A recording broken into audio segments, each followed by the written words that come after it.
Nagbabalik po ang Panahon TV Time Check 5:30 ng umaga ayon sa Philippine Standard Time. Bago po natin ipagpatuloy ang ulat panahon, silipin muna natin ang sitwasyon ng ating mga pangunahing dam dito sa Luzon. Unahin po natin ang Angat Dam. Ang tatlong chief dams nga ng Luzon ay ang Angat, Pantabangan at Magat. At ang tatlong ito ay may iba't ibang functions sa pagbibigay nito ng tubig dito sa Luzon. Unahin po natin ang Angat Dam dito sa May Bulacan. As of May 26, nagkaroon ng deviation na negative 0.24 meters ang tubig sa Angat at dahil negative, ibig sabihin po niyan ay bumaba ito ng bahagya. Mula sa 176.50, ito ngayon ay nasa 176.26 meters ng May 26. At ito nga ay nananatiling nasa low water level dahil nasa ilalim ito ng low water deviation level na 180.0 meters. Dahil nga ito ay nasa low water level, itinigil pansamantala ng Angat Dam ang pagbibigay nito ng irrigation water dito sa May Bustos Dam at yan po ay ang huli nating update at nakatun ito sa pagbibigay ng utility water dito sa Metro Manila. Ilang facts tungkol dito sa Angat Dam. Ito ay located sa Norzagaray, Bulacan at siyang nagbibigay ng 1.05 billion gallons ng tubig araw-araw at 97% ng raw water requirements dito sa Metro Manila at sa mga kalapit na areas nito. Normally, ito ay nagpapanatili ng irrigation ng farmlands ng Bulacan at Pampanga at tumutuloy rin ito sa pagbibigay ng power supply dito sa Luzon Grid. Sunod naman sa ating update, ang Magat Dam, isa sa mga pinakamalaki sa bansa at nagbibigay ng irrigation at power supply dito rin sa Luzon.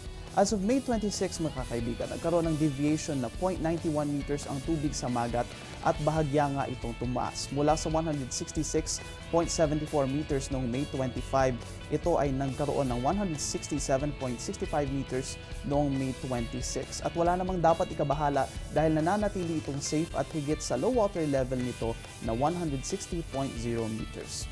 At last but not the least sa ating update, ang Pantabangan Dam.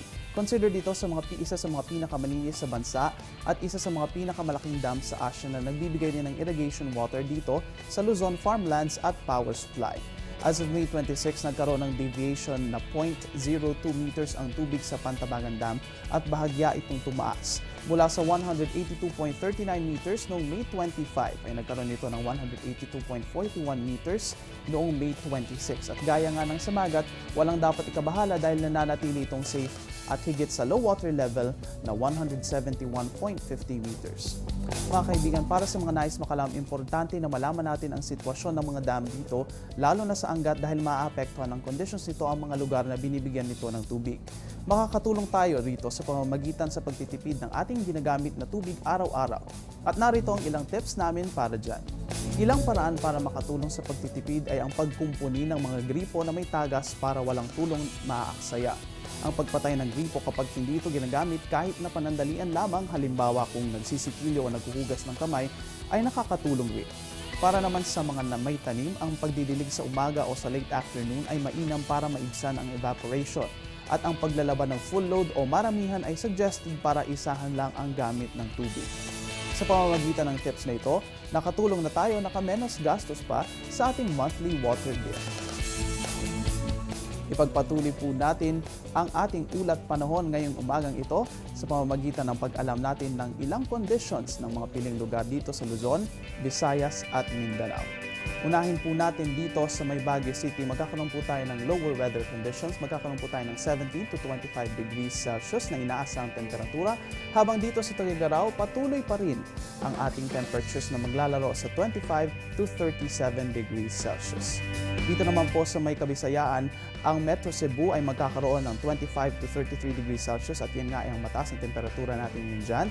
At dito naman sa Tacloban ay magpapatuloy na mababa ang panahon. Ang mababa ang temperatura, maglalaro yan sa 25 to 31 degrees Celsius. Sa Metro Davao naman, magkakaroon po tayo ng higher temperatures at maglalaro yan sa 23 to 34 degrees Celsius. Habang dito naman sa may Zamboanga City, magkakaroon po tayo ng lower weather or lower temperature conditions at yan nga ay 25 to 31 degrees Celsius. Mga kaibigan, magbabalik kami matapos ang paalalang ito.